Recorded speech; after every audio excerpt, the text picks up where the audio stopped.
আসসালামু আলাইকুম। শেয়ার করব বিশাল একটি মাছের রেসিপি, আর সেটা হচ্ছে বাগাইর মাছ। আজকের এই মাছটি রান্না করব, তবে এই মাছের স্বাদ কিন্তু কোনো অংশে মাংসের স্বাদের চেয়ে কোনো অংশে কম না। তো আশা করছি আজকের এই বাগাইর মাছের রেসিপিটি আপনাদের কাছে ভালো লাগবে, আর পারফেক্ট একটি রেসিপি শেয়ার করব। সঙ্গেই থাকুন, সাথেই থাকুন। আর আমার চ্যানেলে এখনও যারা নতুন, যারা চ্যানেলটিকে সাবস্ক্রাইব করে পাশে থাকুন। প্রথমে বলে নিচ্ছি, বাঘের মাছটা কিন্তু বিশাল বড় ছিল। সেটার ওজন ছিল প্রায় 10 কেজি। সেই 10 কেজি থেকে, যেহেতু বাজার থেকে কিনে আনা, এখানে কিন্তু বাজারে পিস পিস করে কিনতে পাওয়া যায়। তো আমরা 10 কেজি থেকে 1 কেজি মাছ নিয়ে আসছি। তো আজকে আমি 1 কেজি মাছের রেসিপি শেয়ার করব। প্রথমে মাছটি লবণ দিয়ে ভালো করে ধুয়ে রেখে দিয়েছিলাম। এখন আমি ভালো করে ধুয়ে তারপর আবারও লবণ দিয়ে দিচ্ছি পর্যাপ্ত পরিমাণ, তারপর হলুদের গুঁড়া দিয়ে দিচ্ছি পর্যাপ্ত পরিমাণ। এখন আমি ভালো করে মেখে নিব। আর এই মাছটা ভালো করে মেখে নেবেন। আর চাইলে আপনারা লবণ দিয়ে মেখে আধা ঘন্টার মতো রেখে দিতে পারেন, কারণ এই মাছটা যেহেতু পিসটা একটু মাংসের মতো বড় বড়, তো লবণ দিয়ে মেখে দিলে এটার টেস্ট ভালো পাওয়া যায়। তো মাছে যাতে বাজে কোনো স্মেল না আসে, সেই জন্য আমি দিয়ে দিলাম প্রায় 1 টেবিল চামচ পরিমাণ লেবুর রস। তো এই মাছের পিসগুলো কিন্তু আরেকটু বড় ছিল। আমি মানে আমার শাশুড়ি মা এটাকে বাসায় আনার পর একটু কেটে দিয়েছে, যে কেটে ছোট করে দিয়েছে, আর কিছু আবার 4 পিস আমরা রেখেও দিয়েছি। তো যাই হোক, 1 কেজির চেয়ে সামান্য একটু কম রয়েছে এখানে। এখন আমি আমার হাজব্যান্ডের পছন্দ অনুযায়ী রান্নাটা করছি। আজকে আমি ভেজে রান্না করার প্ল্যান ছিল, তো ও বলতেছে এই মাছ কাঁচাই রান্না করে, কাঁচাই বেশি মজা।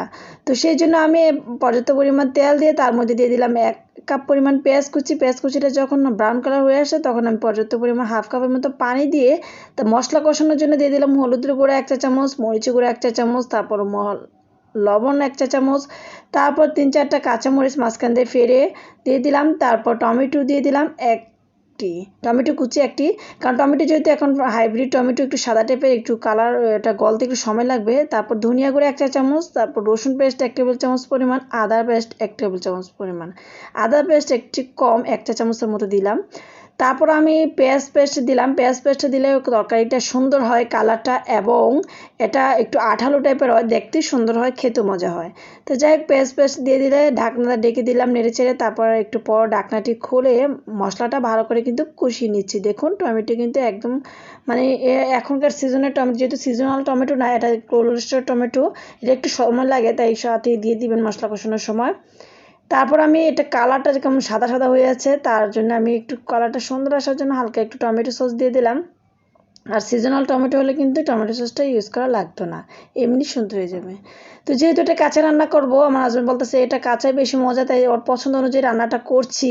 তাই আমি মাছের পিসগুলা বসিয়ে দিচ্ছি। দেখুন, পুরো মাংসের মতো হয়ে আসতেছে বারবার পিসগুলা বলতেও মাংস মাংস মনে হচ্ছে। তো যাই হোক, মাছের পিসগুলো এভাবে বসিয়ে দিলাম। 2-3 মিনিট ঢেকে দিলাম, অল্প আছে। তারপর আমি একটু নেড়ে চেড়ে দিলাম। আর মাছটা কিন্তু লবণ হলুদ দিয়ে মেখে রেখে দিবেন কমপক্ষে আধা থেকে 1 ঘন্টা, কারণ হচ্ছে মাংসের মতো কিন্তু মাছের পিসগুলা, তো এই পিসগুলা যদি আমরা লবণ দিয়ে একটু আগে না মেখে রেখে রাখি, সেই ক্ষেত্রে আপনার এই মাছের পিসগুলার ভিতরে লবণ মরিচ ভালো করে ঢুকবে না, খেতে মজা লাগবে না। সেই জন্য কিন্তু আমি অল্প আছে আস্তে আস্তে করে ঢেকে মাছটা রান্না করছি, এত করে ভিতরে মশলাটা পারফেক্টভাবে ঢুকে। তো অবশ্যই লো হিটে আস্তে আস্তে করে মাছটা কষাবেন। কষিয়ে নিলে আপনার মাছটা খেতে মজা লাগবে, কারণ হচ্ছে তাড়াহুড়ো করে রান্না করলে উপর দিয়ে ঠিকই মজা লাগবে, ভিতরে মাছের পিসগুলো যেহেতু একটু মোটা টাইপের, ভিতরে কিন্তু খেতে মজা লাগবে না। আর সবচেয়ে ভালো হবে একটু আধা থেকে 1 ঘন্টা আগে আপনি লবণ হলুদে মেখে রেখে দিবেন, সেক্ষেত্রে আপনার মাছটা পারফেক্ট স্বাদ পাবেন। আচ্ছা, যাই হোক, আমার দেখুন তেল বেশি আসছে, তার মানে মাছটা ভালো করে কষানো হয়ে গেছে। আর আপনারা যদি একান্তই যে চাচ্ছেন যে কাঁচা খাবো না, সেক্ষেত্রে মাছটা কিন্তু রান্না করার আগে ভেজে নিতে পারেন, স্বাভাবিক মাছের মতো। তো আমি মাছটা কষানো হয়ে গেল। এখন আমি তরকারি যে ঝোলটার জন্য পানি দিয়ে দিলাম মোটামুটি 1 কাপের পরিমাণ। তো আপনারা আপনাদের পছন্দ অনুযায়ী পানি দিবেন। তো আমি নেড়ে চেড়ে লবণটা চেক করে নিলাম, মনে হলো যে একটু ঝাল ঝাল হলে তরকারিটা আরও ভালো হবে, তাই 1 চা চামচ আবারও লাল মরিচের গুঁড়া দিলাম। তারপরে 5-7টি আস্ত কাঁচামরিচ দিলাম। তো ঢাকনাতে রেখে দিয়েছিলাম আবারও 4 থেকে 5 মিনিট। আবার হচ্ছে নেড়ে চেড়ে নিচ্ছি। তো মোটামুটি রান্নাটা কমপ্লিট। যেহেতু এটা অনেক সময় নিয়ে একটু কষিয়েছি, তো মোটামুটি মাছটাও সিদ্ধ হয়ে গেছে। এখন আমি একটু ভাজা জিরা গুঁড়া দিয়ে দিলাম, এত করে মাছটার থেকে মোটামুটি একটা মাংসের ফ্লেভার। আর এই মাছ কিন্তু এমনিও মাংসকেও হার মানাবে, এর স্বাদ এতটাই টেস্টি। তো আপনারা অবশ্যই ট্রাই করবেন। তো এই মাছটা আমরা রান্না করার পর সবাই খেলাম, মোটামুটি ভালো লাগলো। আপনারা অবশ্যই চেষ্টা করবেন। এই মাছটা আমার কাছে মনে হচ্ছে যে বাচ্চাদের জন্য একদম পারফেক্ট একটি মাছ, কারণ একদম কাঁটা ছাড়া মাছ, জাস্ট বডিতে একটা একটা কাঁটা, আর প্রত্যেক পিসও কিন্তু মাছের কাঁটা বাগে পড়ে নাই। আর যাই হোক, আমার রান্না অলমোস্ট রেডি। এখন আমি ঢাকনাতে রেখে দিব, চুলাটা বন্ধ করে, এতে করে কালারটা আরও সুন্দর আসবে। তো 2 থেকে 3 মিনিট পর দেখাচ্ছি, দেখুন কি সুন্দর হয়েছে মাশাআল্লাহ কালারটা। তো যেরকম আসলে লাইটের আলোতে এক এক সময় এক এক রকম দেখাচ্ছে, এটাই বাস্তব কালার। কালারটা কিন্তু বাস্তবে আরও বেশি সুন্দর এসেছে। তো যাই হোক, আমি এটা পরিবেশন করে নিচ্ছি।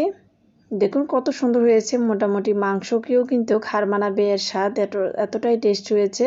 তো আপনারাও কিন্তু চেষ্টা করতে পারেন, বা আপনারা এই রেসিপিটি ট্রাই করে রান্নাটা করতে পারেন, আসলেই মজা। তো যদি একটু মশলা দিয়ে ভালো করে কষিয়ে রান্নাটা করেন, আমার মনে হয় না কোনো রকমের বাজে স্মেল আসবে এই মাছ থেকে। তো আপনারা সবাই পছন্দ করবে। তো আমি পরিবেশন করে নিচ্ছি, দেখুন কত সুন্দর হয়েছে, আসলে মজা হয়েছে। আর আমার এই রেসিপিটি কেমন লেগেছে অবশ্যই কিন্তু কমেন্টসের মাধ্যমে জানাবেন। আর ফেসবুক পেজটি ফলো করবেন, পাশে থাকবেন। তারপর হচ্ছে ইউটিউব চ্যানেলটিকে সাবস্ক্রাইব করবেন। তারপর আমরাও খেয়ে নিচ্ছি। তো আমি প্রথম ভেবেছিলাম যে মাছের স্বাদটা কেমন না কেমন হয়, কাঁচা রান্না করলে আলহামদুলিল্লাহ ভালো লেগেছে। আল্লাহ